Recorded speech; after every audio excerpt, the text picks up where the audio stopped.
Welcome back, everyone, to the Wedge 52 Gridiron Podcast. I'm your host, Wedge.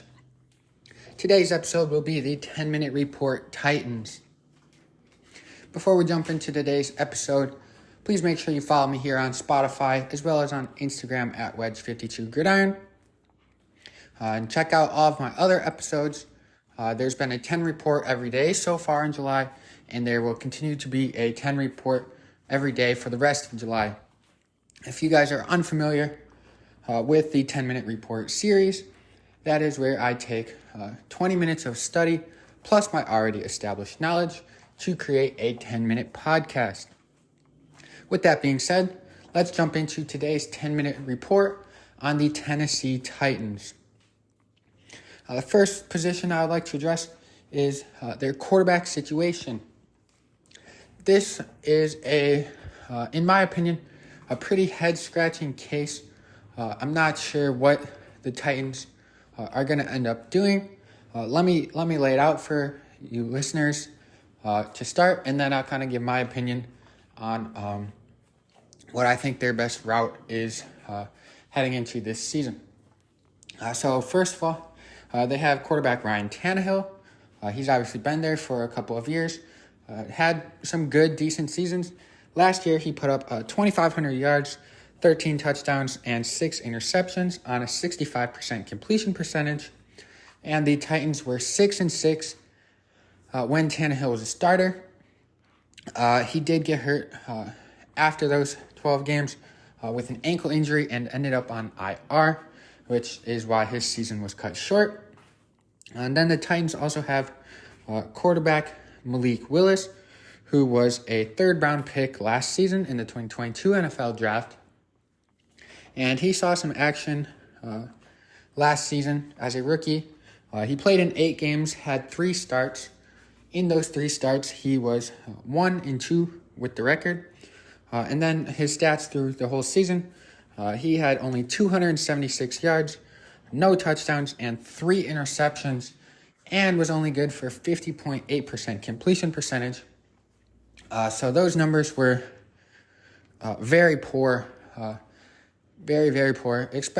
Consider that, some of the games he played in but didn't start in were, games where he got put in because they didn't want, QB1 to get hurt, and, most of those are going to be handoffs. But still, 276 yards, nothing to show for it, 3 interceptions.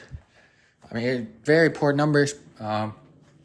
For their third-round pick last year, which kind of prompted them to, have to make a move to kind of bridge this rebuild, transition phase that their offense is kind of in at the moment, which led them to draft Kentucky quarterback Will Levis in the second round, 33rd overall in this year's 2023 NFL Draft. But to be honest, while, a lot of professional scouts and,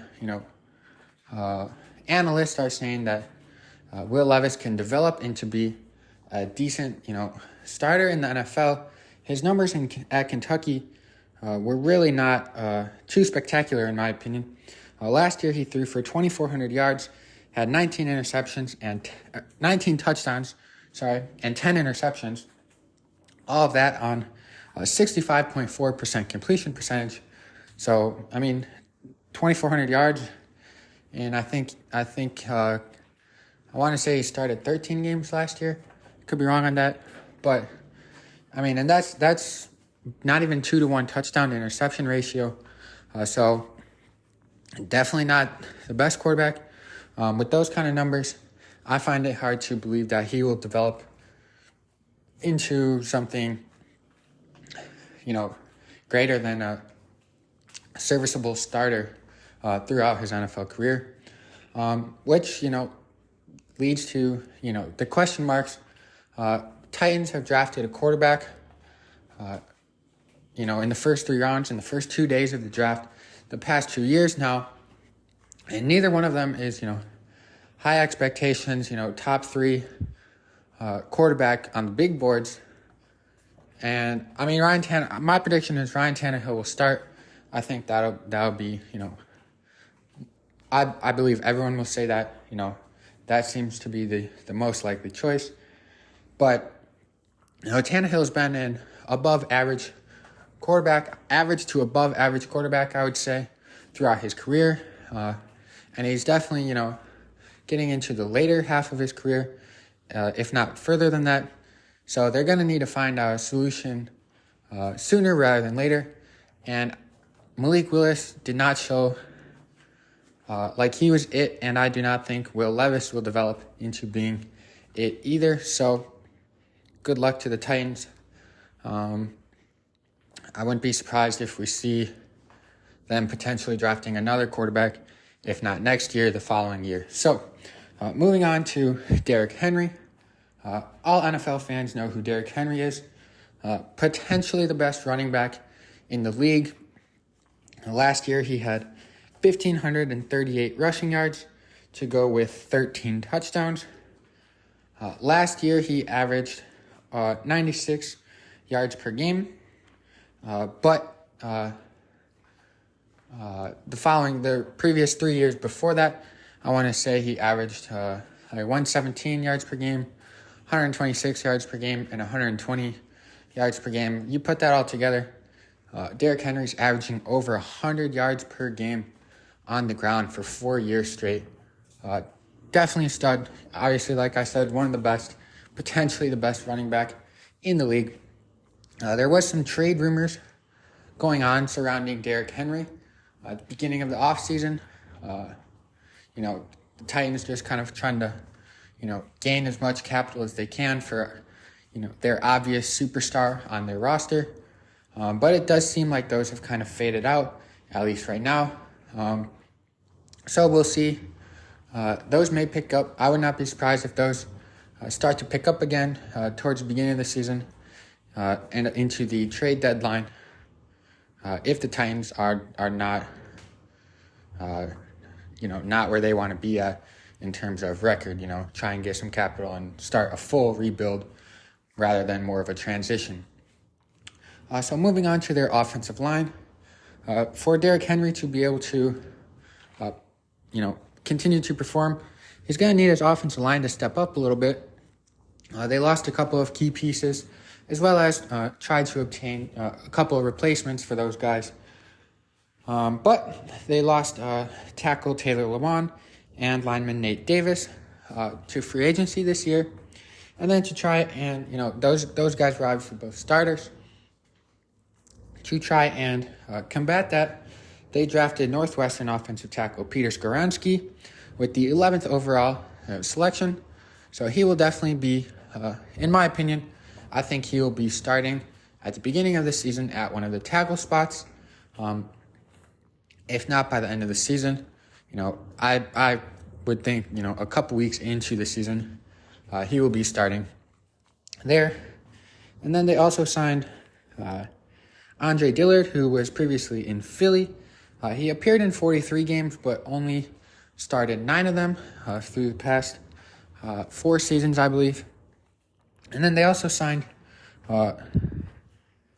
offensive lineman Daniel Brunskill out of San Francisco 49ers. He's been a consistent starter for them the past few years, 4 or 5 years, with 42 starts in 61 appearances. So very good numbers for him. And one thing that I think the Tennessee Titans probably liked, he's very versatile. He started at least one game at every position on that offensive line.